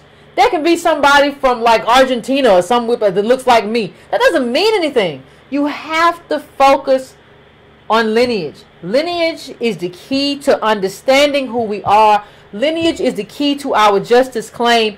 And we have to talk about a shared ideology with people and what that says and about our lineage and what it can do. We have to talk about this ideology, right? And we have to talk. What I'm trying to do is not trying to put anybody down. I need to clarify. I need to clarify who we are. I need to clarify what you understand. And I need to use that to understand whether or not you are prepared to be an ally or not. This is very important. And so I'm not afraid to hurt your feelings or anybody else's feelings, because this is what I need to happen. I don't get to go back home and to be in Nigeria and be trying to be a doctor, but I want to go to America, so I'm going to go to America because I'm a member of an elite. I don't have that, right? So I need to be able to not only differentiate myself from you, but to clarify who you are and make a determination as to whether you are an ally in the cause. We do have Africans from countries who are allies in the cause, but I'm not going to assume just because you are African or Caribbean that you're an ally. That's not what I'm going to do. I'm going to use my mind to try to figure this out. I'm going to 718. 718, what's your name? Where you calling from? Good evening, Yvette. How you doing? What's going on? This is 88. I pop up in the chat sometimes. I'm calling from Jersey City, New Jersey. And, okay. I had to call in tonight. First of all, just to give you your props. Thank you. 20 or more. I think the work that the two of you are doing is absolutely necessary now more than ever. Just want to hit on a few points. I'm a social worker by trade. Okay. And so a lot lot of what I'm hearing in terms of this use of people of color, I really wish descendants of enslaved Africans would stop aligning themselves with that phrase. Like, people of color it's an awful does not phrase. necessarily correlate into people sharing the same politics as you. Mm-hmm. And in this area, there's a lot of, like, you know, people from the diaspora. You have Indians here that are coming in large numbers. And one would think that because they represent some sort of marginalized group, whether it be historically or presently, that they would see themselves in me and vice versa. They're very quick to tell you that they are separate from you. I think that this is something that we really should encourage. Descendants of enslaved Africans, you need to stop saying people of color. These people I don't do say not it. share our struggle. They don't share the pain that we go through. I see it every day with the people that I work with. These colorless black people that are going around talking about, like, I don't see race and I don't see color and all of that, they represent an elite group of people. An elite group of people, and they don't speak for me. They don't speak for the people that I work with and that I service day in and day out. So that's something that I really do think that we should stop saying, people of color, people of color. I agree. Like, no. I agree. We are descendants of enslaved Africans. We have a very unique history. We are a people who have a huge debt that this country refuses to pay. And until this country shows that they intend to make good on that debt, then no, I'm separate and apart. I can't align myself with any other group of people just because they have kinky hair or they have melanated skin. Second thing I wanted to talk about was just, you know, what I see as, like, the weaponizing of sexual politics, right? So with, you know, a lot of, like, history of colonization, you'll see that, like, colonized people were typically conquered by the dominant group through war and through sex. And I think that there is a very concerted effort to try to push this interracial type of agenda to create this new group of people who will serve as, like, representatives for us. And I think that that's very, very dangerous. We have to be mindful of what the media is presenting to us, what these celebrities like Kanye West is talking about, because that filters down to the younger generation. There are so many millennials that I speak with and that I work with that will go tooth and nail with me when I start talking about things like lineage. Oh, why you gotta bring this stuff up? I don't want to hear this, that, and the third. Like, why can't we all just be? Why can't we all just... It is rampant. This mindset is rampant, and I'm seeing it in large numbers amongst the millennial generation. So we have to be conscientious about who we align ourselves with sexually. Because who's to say that the dominant society is not pushing this narrative so that they can brown America and just totally replace? But you know, I agree to a certain extent, Carla. But you know, the problem becomes, like, the only reason we really believed in Obama, I'm just speaking from my perspective because I voted for him the first time, was because of Michelle.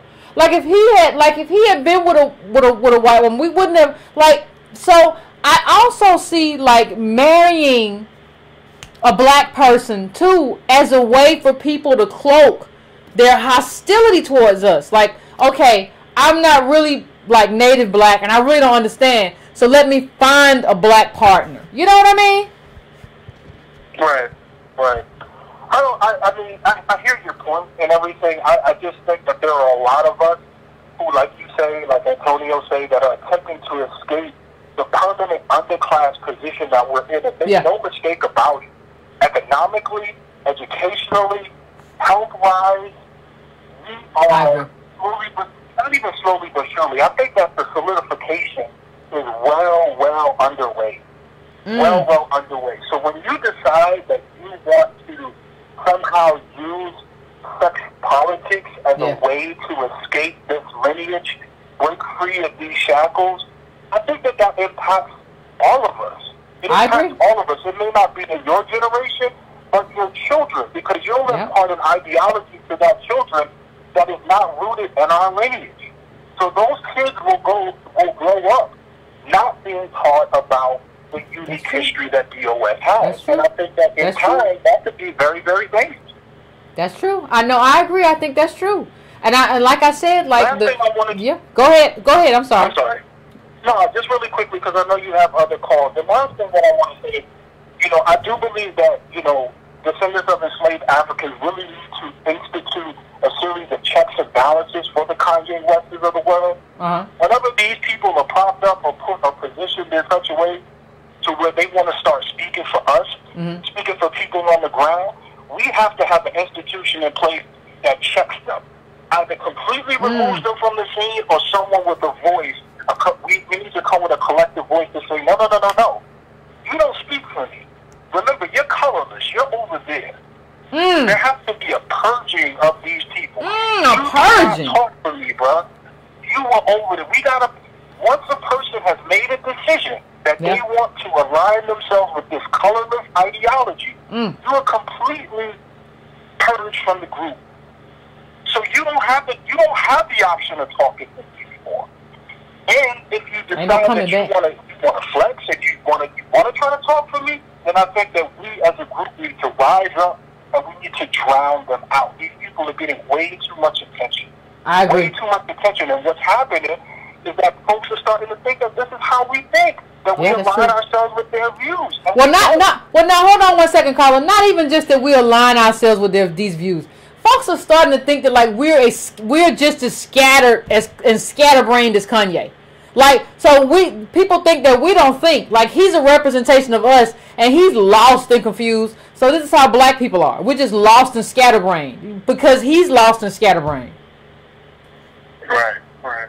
Well, once again, thank you for everything that you do. I'm going to get off the line. I'll let you take some other calls. Thank you, Colin. Appreciate it. No, I appreciate Antonio does. Have a safe flight to Louisville. And thanks for taking my call. Godspeed. Prayerfully. God willing. Thank you, caller. I appreciate you. I know I agree with the caller. Like that was a very good call. I think we do have to, he said, a purging and an ouster. And it's just like, yeah, once you say like, yeah, I'm kind of black, but I'm kind of a whole bunch of other native black, but I'm a whole lot of other things, and scoopity poop, scoopity poop, scoopity poop, poop, poop, scoopity doop, poop, poop.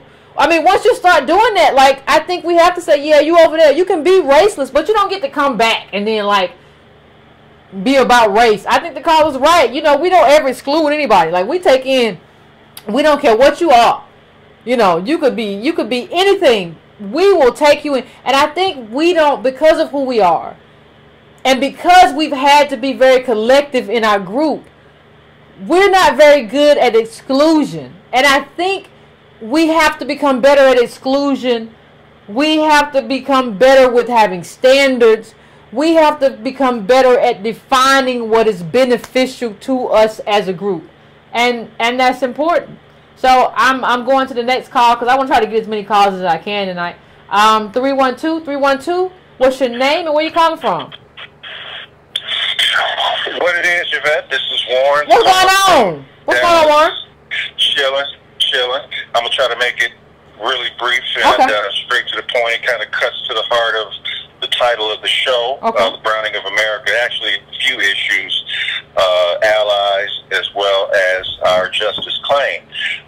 And I'll just tell you this real quick story, and I'll get off the phone. A couple of years ago, an ex-girlfriend and I, we were hanging out with her girlfriend, this white woman, and her, who's now her fiance, and he's a guy from India or Pakistan, I can't remember. But in any event, I was in school at the time studying computers, networking, Cisco, etc. And he was a network engineer, and he had become Cisco certified and all of that. And he and I were talking, and he said, "Yeah, I was driving Uber, and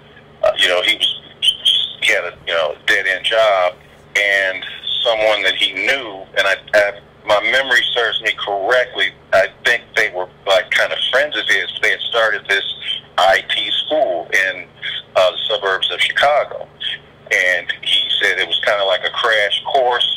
They get you certified and get up and running, and they hook you up, and you could start applying for jobs. He was making six figures, so I was like, oh damn, that's cool. Like, hook me up. What's the name of the school? Give me the information. Yeah.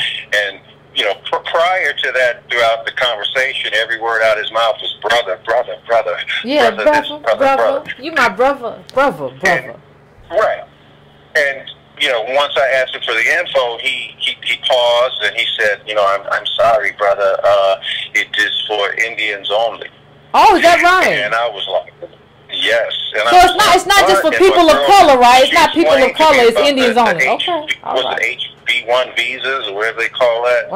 So I was like, so wait a minute. You're here riding on the coattails of my ancestors, but you have no problem, or maybe not him specifically, but the group to which he's tied has no problem excluding me from an opportunity that they have because of my ancestors.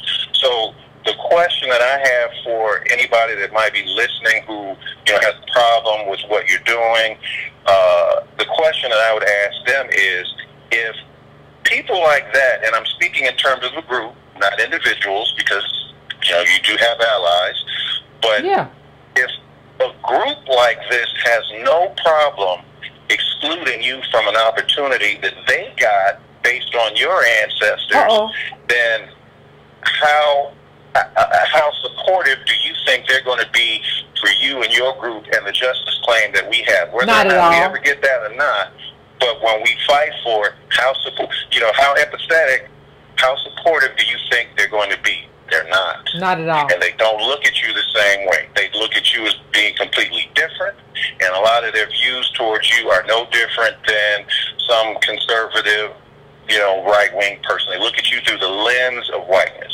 They look at you. They look at you.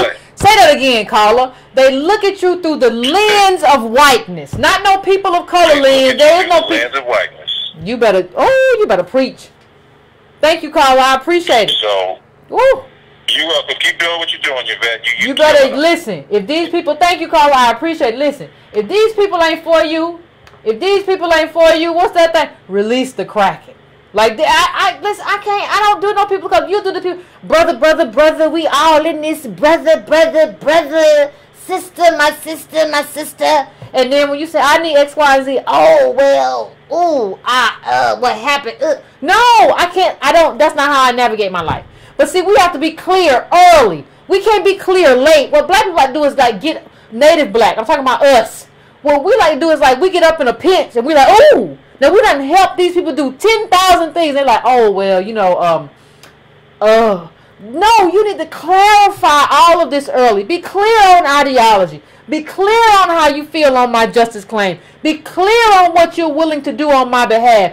All of this stuff needs to be clear early. I can't do all this stuff for you based on people of color. Like I said earlier, and I'm going to say it again. I need to do what I do based on what's good for my tribe.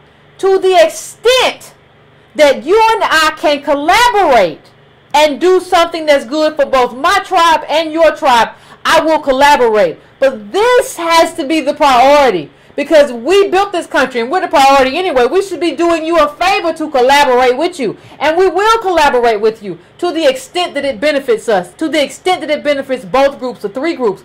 But I'm not going to go out of my way and just start doing everything for everybody. That's called scattered. And we've been calling scattered. We've been confusing scatteredness and scatterbrainness with morality for a long time. You better understand who your tribe is and what you have to do and clarify. You better clarify. You better clarify that very early. You need to have somebody's ideology. You can't just run around talking about hot Cheetos or the news or whatever you're talking about. You need to clarify that immediately because that's going to determine whether or not you can even hang out with that person. Whether or not you can even do events. No. If you're willing to exclude me, then you and I don't have a relationship. It just is what it is. So let me go to the next caller. My next caller is coming from 646. 646, I'm coming to you. What's your name and where you calling from? Hey, this is Big Elvis the Chef from New York. How are you? Pretty good. What's going on with you? Oh, man, I'm over here loving your show. Thank you. Respecting the fact that you are in your face with what you're saying. And that is something, like you said, you made people uncomfortable last week. I just want to tell you, more of a question with the story. I'm at the community meeting in Harlem. And I stepped to a few people and I said, what are you guys doing for Descendants of American American slavery Okay. and reparations. Who here has that platform? Okay. And I make people very uncomfortable. Of And I course. make people like kind of almost want to kick me out. Yeah. And you know, I'm an ally, and I'm trying to hold it down as Appreciate much you. as I can. I'm just curious to what kind of a comeback could I come with that kind of question, because I intend to continue to go to these community meetings and start asking the questions like who's representing for reparations and what's going on with that. Well, the thing is, you don't even have to like necessarily say, like, you can say reparations, there's nothing wrong with that. But you have to, like, we're at the bottom everywhere, right? So if you look at the data, you can find that we're at the bottom. So you can basically say, like, listen, Native Black people, African Americans are at the bottom in this community or whatever. Like, how do you intend on advocating specifically for this group? How? And nobody's saying that can't include advocacy for, like, what are you doing? Like, I need, like, specific policy proposals. What are they? And if you have a significant, especially if you have a significant population of us there, then you have to tell me why you aren't advocating for us. Like, what is that about? Yeah, and I was in Harlem. Well, you know how bad is the gentrification in Harlem though? I haven't been. Like, how bad is the gentrification for real? It's real bad. See? It's to the point where you can overhear the whites in Harlem having attitude about how this place was built originally for them, and they want it back. They want it back. They want Harlem so bad it drives me crazy. But you know, I'm about to open up a coffee shop in Harlem, so I'm not gonna be too mad, and I'm gonna charge them $5 a cup. Oh. You know? Well, let me know. Hit me up at editor Breaking Brown. And I'm doing it no cash. It has to be card. No cash. You want to come in here, $5 a cup, and it's going to be on only card. I'm not taking any cash. But I'm glad you told me, because I'm going to keep on pushing forward, and I'm going to make more people uncomfortable, because, you know, like we've talked and you've helped me understand what my role is in life. Thank you. Because I'm an advocate. You know, I have my beautiful wife, I have my children. They're all descendants of American slavery. And I've lived my life that way. You know, I was the guy who went to the bank to get the loan, and they said no. Yeah. And then I was the guy who was like, yo, I live on a brownstone block. They're telling me that they're selling brownstones for $1. What's up? And they said, oh, yeah, but you got to have $250,000 to get the brownstone for the $1. So see, that's what it means. Carla, hold on 1 second. That's what it means to lock in. That's what it means. When I talk about inequality, it's not just about, well, they have more. It means they've locked in their position. So you can get a deal as long as you got this $250. And you don't have this $250 because of what we come from. But we built it so that they can have what they have in that Harlem neighborhood. We built that. Y'all didn't do that. Y'all did not do that. We built that. And so, but we don't have the $250 because our people didn't get paid. And we got shut out and shut out and shut out and shut out. So this is our life now. But go on, I'm gonna let you finish, Carla. No, I'm with you on what you're saying. It's like, I couldn't believe it. I was only 25, 26 years old, and I was thinking that, you know, I've been living in Harlem I was on 126th Street for 10 to 15 years, and I'm thinking, I got $1. You know, I know what it's like to build something. I can fix one of these up, but it don't work like that. Like you said, they lock you in.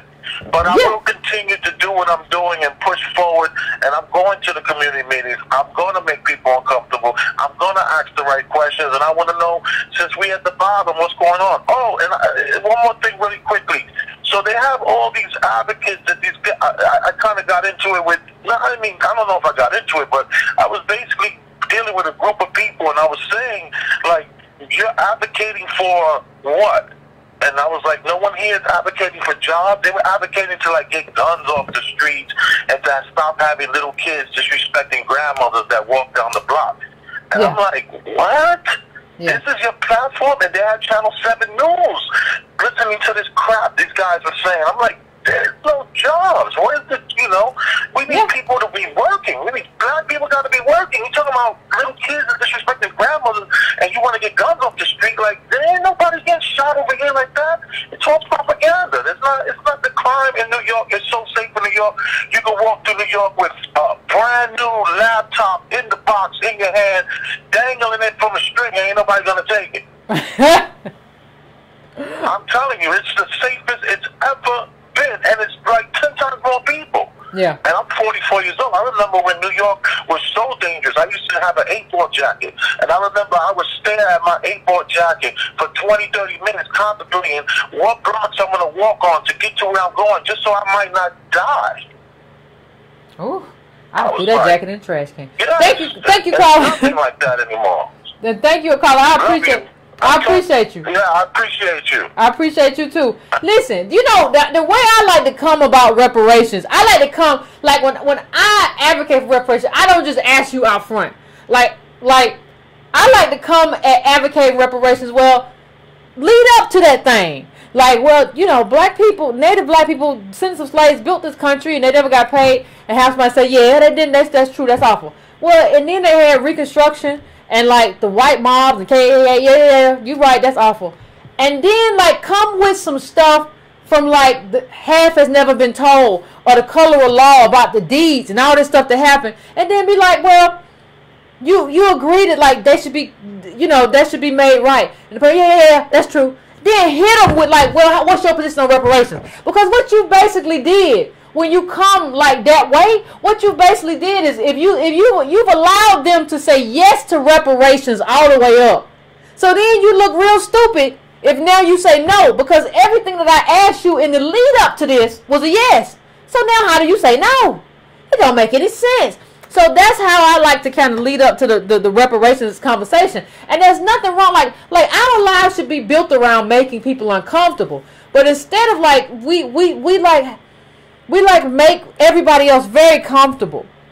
And it's like, for what? Like, you know, we could be doing better, and shuck-a-buck-buck, and shuck-a-buck-buck, and a shuck-a-buck-buck. And it's just like, for what? Like, these people are shutting us out at breakneck speed. What are we talking about being made more comfortable? Like, why do I have to, like, you know, it's very interesting to me, like, even when I see, like, people, like, support Serena or Meghan Markle, and then they said they don't like interracial dating, but all of your friends are white, and then I go to your Facebook page and you doing all kind of like swirly weird, and it's just like, I'm not saying that you can't do that, but I can tell that you're not putting these people that you're friends with in a position to where they have to take a position on reparations. Like, you're serving as the black friend who is the alternative. You can't you can't do that. You can't be that person. Like, you have to be around. If you want to be around, you can't be that. So I'm going to now I'm going to 24042, because I got two 240 calls. So 24042, I'm coming to you. What's your name? Where you calling from? Hello? Hello? 240, you there? 240421, you there? All right. I had to drop you. 240351, I'm coming to you. What's your name? Where you calling from? Huh. 24. Hello? Hello, Yvette? Yes. It's Renee calling. I'm calling like twice before. I'm from D.C. What's going on? I'm sitting here with my 10-year-old. We was hoping I would get in. Good. I got a couple of things to say, but the first one I wanted to say is thank you very, very much. You and Tone. I've been learning so much. I think you might remember that I started like some family meetings and a couple of businesses came out of that. Yeah. But I wanted to tell you how funny you are. Sometimes I laugh at you, and people at work be looking at me like I'm crazy. Like, I think you have a little bit, you have some language going on. You say, no. And then you say, you be like, I'll wait. It's a lot of language that you and Tone use, and I use it in my everyday talks to my coworkers. I try to influence people everywhere. Okay, but I just wanted to talk about the Ballard Island part of this tonight. I kind of got to the call a little late. Sure, go ahead. My son and I were watching. Appreciate it. What is it called? Tell your son what up. This is America. This is America with the Childish Gambino. I was trying to break it down for him, and he's 10. So anyway, so I'm hearing that. I wanted to talk about the Dollar Island part and how it's funny that I still watch a little bit of OWN, even though I know Oprah stole some of her parts to it. And it's funny how I'm watching how the propaganda of all of that is turning out. Yeah. And it's like this third eye that I'll say you and Tone and a couple other people got me just thinking about a lot. Like I can't turn it off. So I was watching Queen Sugar, and I think it's a good show. Okay. And Ava DuVernay wrote it, and Oprah has something to do with it. But in the commercials this last time, they kept showing that they're going to bring Benson back. You remember Benson? I never watched it. I never watched it. You talking about the show with Robert Guillaume? Yeah, he's a Black Butler. Oh, the Butler from way back in the day. Yeah, he used to come. I used to watch him. When I was a little bitty kid, I used to watch him in like Maude reruns. But so I remember, yeah. I'm trying to figure out how does that connect to what we're going through and what things are happening now. It just doesn't make any sense to me.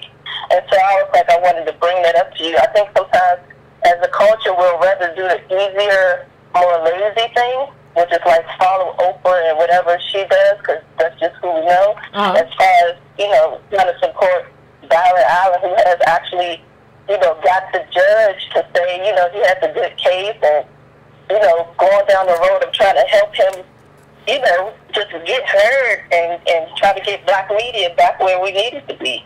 I don't see why we always want to just take the easy route. Well, yeah. No, I appreciate it. No, I agree with you, Carl. We do like to take the easy route. Ain't no easy routes now. But go ahead. I'm sorry. And so, any little thing, like the fact that they call it master's degree, or the fact that the master's golf tournament is the big deal, or like master's MasterCard, all that stuff. You can't explain anything to me without questioning it, without figuring out how it affects the, DOS, about how, it's on our backs for most of this stuff, and all the families that own everything. It's like there's so much going on in my brain. It's non-stop. That's where it's supposed to be in your brain, fam. It's supposed to be a lot going on in there. What'd you say? I said that's the way it's supposed to be in your brain. There's supposed to be a lot going on in there. That's all good. Yeah. I mean, there was stuff going on before I said I was doing it. I got some degrees. But it adds a layer of context. Like, it's not like there was nothing going on in your brain before, but it's like there's another layer of context. There's another layer through which there's another lens in your brain. That's what happens. So, and you have to filter everything through everything else that was going on, but you have this additional lens as well. And that's a necessary lens to understand us. Yes. And I definitely filter everything through it to where people are like, okay, come on, Mom. Like my son, my oldest son, he's 16, like, come on, Mom, that doesn't have anything to do with that. I'm like, no, it does. Just think about it. When you pay attention, there's a lot of stuff that got to do with a lot of stuff. When you sit down and think about it and meditate about it, you be like, okay, I get it. So you're right, fam. I agree with you. I agree. Tell your son, I said, to hold his mule, sometimes you got to slow down and figure it out. Yeah, I have 3 boys, so thank you so much, and I try to, like I said, I'm learning, I'm passing it on. We still having meetings every 2 weeks. We collecting dues. A family member just had a financial crisis. So sorry. We did a little rope because I'm the leader, and we decided to go ahead and let them use some of the money, and it's a great thing. I just really want to thank you. I told myself if I meet Yvette, I probably get emotional, like celebrity. I ain't no celebrity, but we'll probably meet eventually. We're gonna have some kind of at some point some kind of Breaking Brown meetups. We'll meet. So yeah, we'll do it, fam. I will be there. All right, I appreciate you, and tell your sons I say hello, and to keep doing what they're doing, and tell them to keep supporting their mama, because you gotta do that. You got to do that. But I understand, I don't even understand, somebody said Robert Guillaume dead. He can't do Benson no more. But they might be trying to bring it back for something else. But we're not even the maids no more. We're not the maids and the butlers no more. So I don't know why you would bring that back, because we can't even get those jobs anymore. That ain't us no more. So I don't know what to say. But yeah, I think what we have to do is make all this stuff actionable in our own lives. And I appreciate the caller for, you know, she got kids and all this other stuff is going on, and she's making this like a part of life. And like, what we have to understand is that that's what has to happen. All this other stuff you're talking about like, I'm going to buy a town. Like, no, we have to make this stuff like there's steps in your own home that you got to take. There's steps in your own family that you have to take. Instead of like this outward projection of wealth without doing the work to build your family and build your home and have the conversations and sometimes the confrontations that are necessary. So I'm going to go to the last caller. Sorry if I know I got some other calls, but I did not tell you I had to be up at the butt crack of dawn, so I can't take all those. I got to be up at like 4, and it's already 11:30. So I'm going to take 408. I'm coming to you. What's your name? Where you calling from? I'm calling from San Jose, California. What's going on? And my name is Steve. Well, what's going on is I have a problem with this whole thing of people thinking they can escape being black. If you're black in this country, even if you're not direct black African descendant of slaves, I just don't see how you can deny things that happen, you know. And Kanye got his wake-up call when he tried to do those clothes. He didn't have it. He went in debt. What? Huh? I said he went in debt. He was like, I don't have it. Well, he was on Jimmy Kimmel one night talking about he wanted to be like Steve Jobs. Well, I live in the Silicon Valley. I know the history of Steve Jobs. I know how Steve Jobs was able to pick up his telephone and call up Hewlett Packard on his phone. Just call him up. And how Steve Jobs worked at Atari and how he was allowed to go into Xerox PARC and steal the technology that became the Apple II computer. I mean, the Macintosh, rather. And so no black person would have had the ability to do that. Yeah, you know? Of course. And so that really social capital. That really bothers me. I lived in a predominantly white neighborhood for over 30 years. I was never accepted. I may be exactly your color or a little bit darker. I have green eyes, all that shit. And so I just don't see how you can escape. You know, and I'm always suspicious. Like OJ, when he used to say I'm not black, I'm OJ. Well, you saw when he found out after he killed that woman or whatever happened there, that he was black. You know, so that's a real problem. Let's talk about reparations. I don't know if you remember, the Japanese were appealing for reparations in the 1980s. Okay, and I think it was $20,000, because I'm from the Western Addition in San Francisco. Okay. That used to be owned by the Japanese before they lost it when they were put in camps in World War II. I think the Japanese owned the Western Addition, and they owned some of the best farmland in California. Okay. And they were forced to liquidate that. And it was a big debate about should they get it. But the kind of arguments that were made concerning, you know, if black people were asking for money, because at that time, nobody would even dare ask for, you know, reparations for black people, right?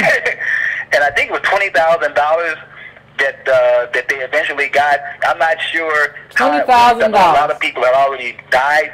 Huh? I said $20,000, but go on. I'm sorry. Yeah, $20,000, but in 1980s terms, I don't know what that would work out to now. Yeah. And it wasn't equal to what they had lost, right? But I'm just saying it was an attempt to rectify a problem, and I think Reagan finally came around. But we have to understand it was at the context when the Japanese looked like the Chinese today. They were buying up parts of America. They looked like they were going to be this economic power that didn't work out. So, but the arguments that would be made against black people was never made against them. Exactly. You know? Exactly. Even though it was resistance against them. Now let's talk about Silicon Valley. If you recall, during the tech boom of the late 1990s, there was discrimination in the tech companies then. Okay. I think there was a massive lawsuit against Microsoft that might not be solved right now. No, it was $5 billion lawsuit that black employees made a class action against Microsoft. I don't know if they wanted a lawsuit. Yeah, that's a fact. And one of the tactics that they would use in the Valley is they would grab a black woman and stick her in the receptionist position at companies like Lockheed, AMD, you know, and then discriminate against those other people that might be coming in for, I guess, tech jobs, right? Because I know one case where a lady was telling me that they would never hire her cousin that was an engineer while she was working there as a receptionist. Wow. Right? So yes.